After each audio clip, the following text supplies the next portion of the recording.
eh, ada orang bertanya ke saya,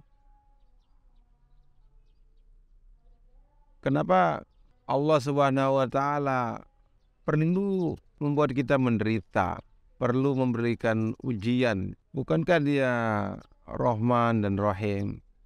Bukankah Dia berkuasa untuk membuat kita ini semuanya masuk surga atau hidup bahagia di dunia dan bahagia di akhirat tanpa harus melalui serangkaian ujian atau tes gitu. Mana Rahman Rahim Allah Subhanahu wa taala itu kalau begitu, itu katanya. Mungkin ini logika ini bisa kita jawab dengan kita melihat kehidupan kita sehari-hari.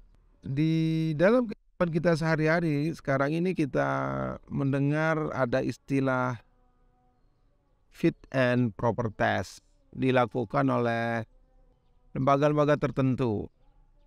Perusahaan-perusahaan juga melakukan fit dan proper test terhadap karyawan-karyawan, terhadap staf yang akan didudukkan pada posisi atau jabatan tertentu di sebuah perusahaan atau di sebuah kantor. Maka tesnya itu tentu akan berbeda-beda pada level, di setiap levelnya. Tidak semua tes itu sama untuk setiap jabatan.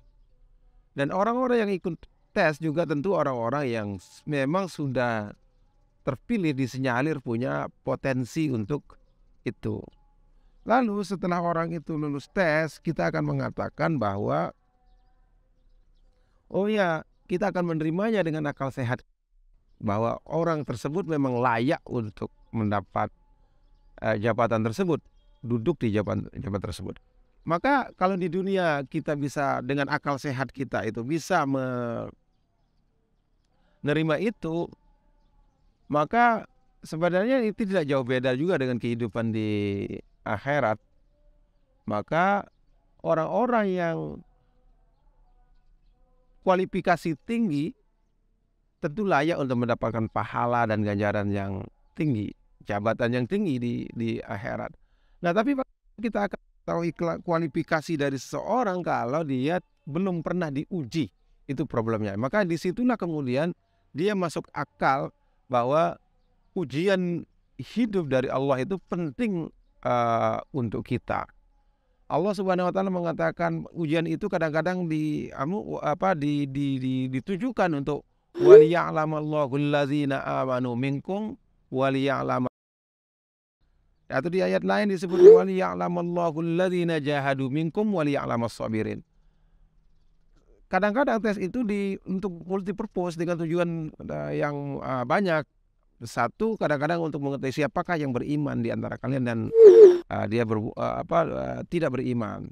Siapa yang kalau dia sudah diketahui beriman, maka kemudian siapa di antara kalian yang bersungguh-sungguh dan memang teruji kesabarannya. Jadi yang diuji di situ adalah kompetensi atau soal kesungguh-sungguhan dia di dalam beragama itu seperti apa. Tapi bukankah Allah Subhanahu wa taala sudah tahu tanpa perlu menguji kita, dia kan sudah tahu bagaimana kualitas keimanan kita. Seperti misalnya diungkap oleh Allah misalnya di dalam surat Al-Mumtahanah, ya ayyuhallazina amanu idza ja'akumul mu'minatu muhajiratin famtahinuhun Allahu a'lamu biimanihin. Wahai orang, kalau datang ada perempuan muminat hijrah, maka hendaklah kalian uji dulu keimanannya, meskipun Allahu a'lamu biimanihin. Allah tahu level dari keimanan mereka itu, tetapi penting tetap kamu harus mengujinya, kata Allah Subhanahu wa taala. Itu Allah Subhanahu wa taala tahu yang tersembunyi, tahu yang di dalam hati, kualitas keimanan kita seperti apa. Untuk apa kemudian tetap ujian keimanan itu?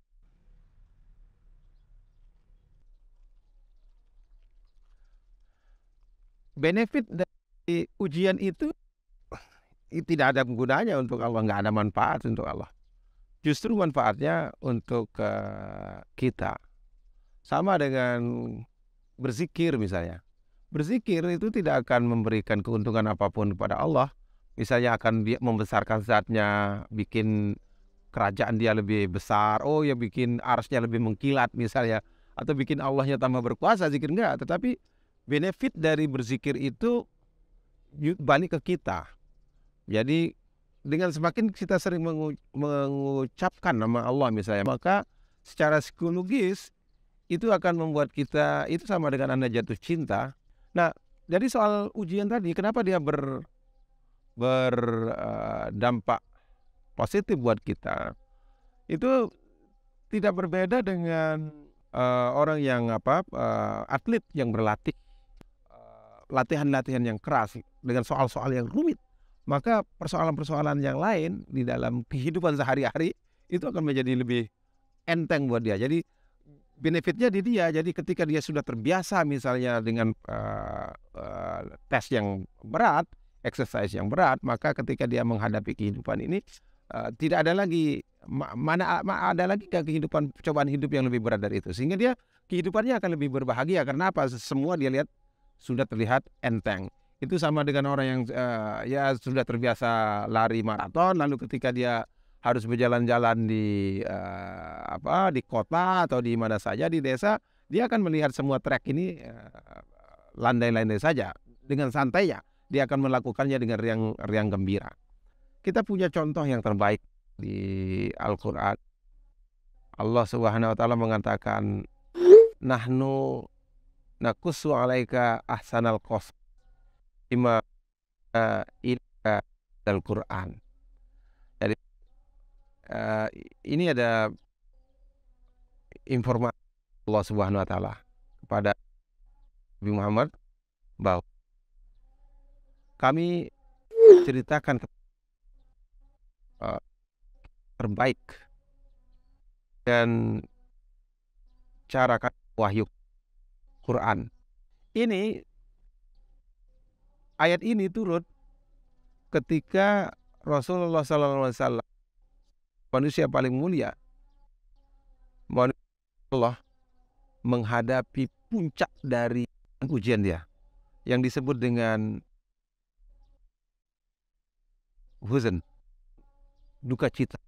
Karena pada saat itu Rasulullah mengalami puncak dari bagi seorang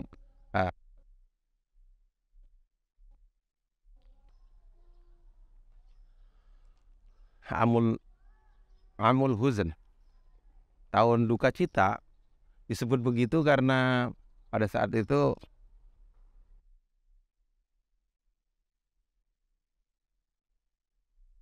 puncak dari orang-orang Quraisy dakwahnya Rasul itu dengan tapi sudah ancaman fisik, mulai ada serangan-serangan fisik. Orang yang ini dua orang, si Khadijah, Abu Thalib, paman melihat. Nah, di tengah kesedihan itu maka turunlah ayat tadi itu. Tadi itu adalah ayat permulaan dari surat Yusuf. Nah, kisah Yusuf ini kemudian setelah Rasulullah menjadi mulai tenang. Kenapa surat Yusuf, Nabi Yusuf alaihissalam itu dianggap sebagai kisah terbaik? Setelah membaca surat Yusuf itu, Rasulullah SAW mendengar kisah Nabi Yusuf, itu kemudian menjadi seketika merasa enteng seluruh persoalan, seluruh ujian yang dia terima saat itu. Jadi kisah Yusuf adalah kisah yang paling emosional kalau kita baca di dalam Al-Quran itu. Kisah yang penuh dengan derayan air mata kalau kita baca sejak awal. Kalau hari ini kita melihat, kita mendengar misalnya ada umur 5 tahun dia hilang di tengah kota ketika dia berjalan-jalan dengan ayahnya, dia dari keluarganya, lalu dia bertemu dengan seorang yang berpura-pura baik, ternyata orang baik itu adalah sindikat perdagangan anak, lalu akhirnya dia dieksploitasi menjadi pengemis atau apa gitu, jatuh di dalam perbudakan misalnya. Maka kita akan mengatakan bahwa ya ini anak itu hidup tanpa masa depan, dia telah jatuh di dalam sebuah kondisi hidup yang sangat rumit, kondisi dia itulah. Yusuf kita tahu mendapat tindakan dia menjadi dari konspirasi, bukan sindikat perdagangan orang, tetapi dari kehasadan dari saudara-saudaranya.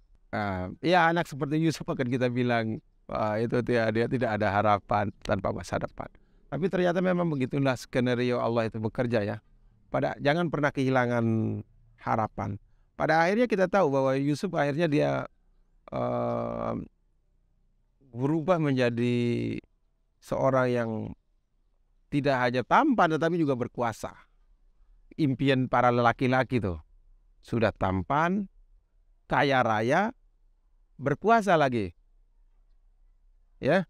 Jadi ini kan dari yang tadinya sepertinya kehidupannya hopeless, nggak ada harapan lagi tuh, karena dia korban di perdagangan budak. Nah, tetapi skenario Allah berbicara lain.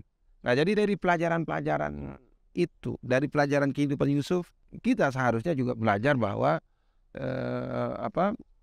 apa yang kita hadapi hari ini, kalaupun ada sesuatu yang kita tidak suka, belum tentu itu tidak baik buat kita. Asa an takrahu syai'an wa huwa khairul lakum wa asa an tuhibbu syai'an wa huwa syarrul lakum. Bisa jadi kita menghadapi situasi yang kelihatannya oh ya teruk buruk sekali, tetapi sebenarnya itu baik buat kita.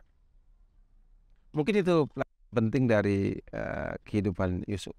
Dan bukan hanya Yusuf ya, juga kita melihat hidup dalam masa konflik di mana dia bangsanya dia adalah diperbudak oleh Rite, lalu dia sendiri berada di dalam ancaman bahwa semua bayi yang lahir pada masa itu harus dibunuh, dan Musa akhirnya kita tahu begitu dalam hitungan hari dia baru keluar dari rahim ibunya, dan kemudian dia harus dihanyutkan.